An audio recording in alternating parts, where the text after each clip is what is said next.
কয়েকদিন আগে আমরা ফ্রেন্ডরা মিলে ঘুরতে গিয়েছিলাম। তো জায়গাটা আসলে অনেক বেশি সুন্দর। তো কে কে জায়গাটা চিনতে পেরেছেন অবশ্যই কিন্তু কমেন্ট করে জানাবেন। তো তো যাওয়ার পরে ওদিনে আসলে ওয়েদারটাও আরও বেশি ভালো ছিল, যেহেতু দুপুরের দিকে বৃষ্টি হয়েছিল আর আমরা বিকালের দিকে গিয়েছিলাম। তো সব কিছু মিলিয়ে পরিবেশটা আরও বেশি সতেজ লাগছিল। জায়গাটা আসলে এত বেশি সুন্দর যে এখানে বাচ্চা থেকে শুরু করে সবারই ভালো লাগবে। তো এখানে যে আমরা অনেকক্ষণ বসে বসে আড্ডা দিচ্ছিলাম, তো ভাবলাম কিছু শুকনো খাবার কিনে নিই।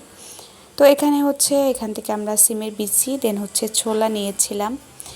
এটা আসলে গল্প আড্ডার সময় আসলে বেশি জমে, যার কারণে এই খাবারগুলো আমরা যখন আড্ডা দিচ্ছিলাম তখনই খেয়ে নিচ্ছিলাম। আর পাশাপাশি আমরা বাচ্চাদের জন্য আলাদা করে বাসা থেকে খাবার নিয়ে গিয়েছিলাম, ওগুলাই ওরা খেয়েছিল। তো তো আমরা সবাই মিলে একসাথে শুকনো খাবারগুলো খাচ্ছিলাম আর পাশাপাশি গল্প করছিলাম, আর অনেক বেশি মজাও হচ্ছিল।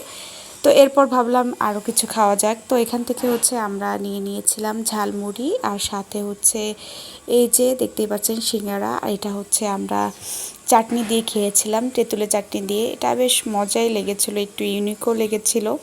তো সব কিছু মিলিয়ে আসলে অনেক সুন্দর একটা টাইম আমরা স্পেন্ড করেছি, কারণ যেহেতু সবাই মিলে গিয়েছিলাম। তো তারপর ঘোরাফেরা শেষ করে আমরা বাসার দিকে চলে আসি, যেহেতু সন্ধ্যা হয়ে যাচ্ছিল।